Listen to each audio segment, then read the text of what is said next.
We got 426 here on our St. Louis Men's Group Against Cancer Radiothon on KTRS. Thank you guys for listening. Jerry Andriol is with us. Jerry, good to see you again. Likewise, Guy. You know, I always like seeing you. We've done some events other than the Radiothon. We've done some events together and imparted some information, I think, maybe that has helped people. I appreciate all your help in disseminating the good news that we've been developing in the fight against prostate cancer. Sure. So let's talk a little bit about prostate cancer, specifically men. We talked about early detection. That's important. How soon should men start, not having someone check their prostate, but going to a doctor to do that? Well, Guy, that's the key thing. It's all about early detection. And so we say for a man who has an average risk of prostate cancer, he should start when he's 50. Now, if he's had high risk for prostate cancer... What does that mean? Does that mean in family? Yeah, either because it's in your family, and by that we mean you have one or more first-degree relatives who have been diagnosed with prostate cancer. Sure.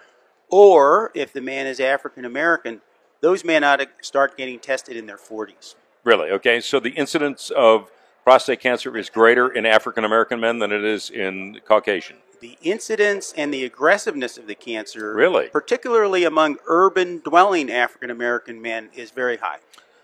So I know that we've got a group of men that are connected to the St. Louis Men's Group Against Cancer that deal directly with that, which is wonderful. But I always tell women it's most important for them to egg on their guy to get this done, and it really is a nothing thing, isn't it? Well, you're right about that. You know, most of our healthcare decisions are made by the women in our lives, whether it's our mother or our wife or whatever along the way. And men are very lackadaisical about going to the doctor. Sure. You know, the examination isn't as bad as most comedians make it out to be. Yeah. And over and above the examination, we have new tools that are really good. And I got to give a shout out to the St. Louis Men's Group Against Cancer because we've been fortunate at Washington University. They have funded our research for at least a decade.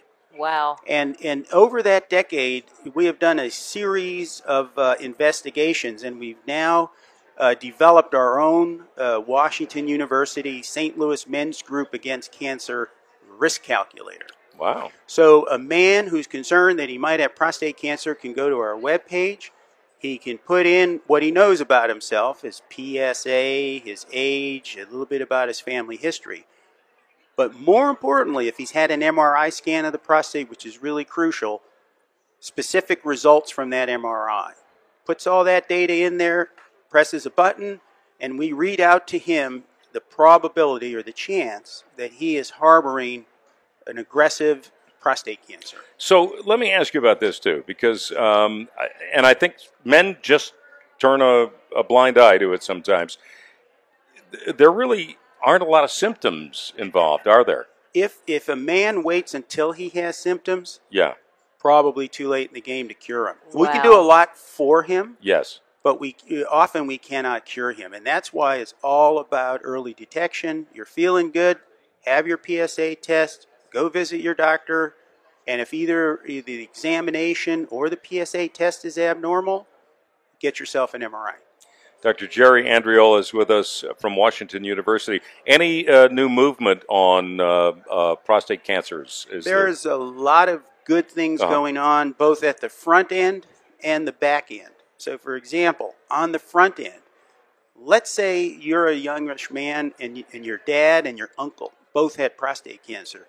We now have a genetic test where, sort of like 23andMe, yes, swab the inside of your cheek, send that Q-tip, if you would, off to the lab, and it reads out your chance of developing aggressive prostate cancer. In other words, did you inherit the genes that are predisposing you to get prostate cancer? And if that you did, what's your next step? Well, there you go. So instead of waiting until you're 50 or 40, like we've been saying, I don't care, even if you're 30 years old, start getting tested. Okay. And is that a yearly exam? Well, it depends. If your PSA is really low, you could probably do that every 2 to 4 years. Okay. On the other hand, if your PSA is close to being abnormal, which is over 4, or if it's over 4, by all means, get it every year.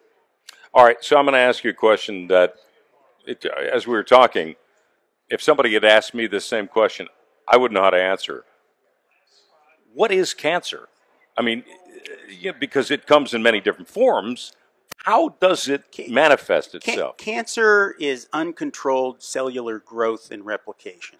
So every cell in our body is alive. Many of them are dying or just regenerating themselves to maintain their functions. But if things go awry, those cells can replicate uncontrollably. And as they replicate, they become invasive. They eat their way into the small blood vessels that feed every cell in our body. And that's how they can metastasize or spread to distant sites. And so the difference between something being malignant, a tumor being malignant, and one being benign, both being cancerous. Yes. Well, they're both what we, if I can use the $10 word, called neoplasms. They're new growths. But if they show this aggressive, invasive behavior, that's when we call them malignant. If they don't show aggressive or invasive behavior under the microscope, then they're characterized generally as benign. Very good. And That's a good explanation. There are a lot of cancers, too. Sadly, you were talking about the air in your home. Maybe radon is one thing that people had been aware of. All of these things likely are the environmental causes of various cancers. Ooh. Interesting. Yeah. When you talk about viruses, you kind of think of something that's invading your body and taking over so that the virus can grow and everything. When you explain cancer, it kind of sounds like just something, that happened in your body, and it's just, multiplying. Yeah, it doesn't have a mind of its own. It's just somebody flipped the wrong switch, and now the wrong cells are growing instead of the right ones. Well, some of the things that happen if you're exposed to too much ultraviolet light, that can cause DNA damage. DNA is the genetic molecule. Sure. You damage that, and if it damages in a specific way and realigns in a way that some growth-promoting genes are close to improper genes, that can turn that switch on for that cell, and it can start replicating uncontrollably and go from there. Now, when we're young, when we're strong, when we're in good shape, by and large, our immune systems knock off all of these cells just in the very early phases, and we don't even know about them. But you get old, you're under stress, you're taking medication that suppresses your immune system, or you're constantly exposed to carcinogenic things that cause cancer, it beats your immune system. And then the cancers take root and start growing. Peanut M&Ms screw up the DNA? No, they're very good, especially the blue ones. Gotta love the blue ones. That's the color of the St. Louis Men's Group Against Cancer. Well, it's one of them. Jerry Andriol from not St. Louis University. Sorry, they're a great university, Washington University. Thank you so much for being with us.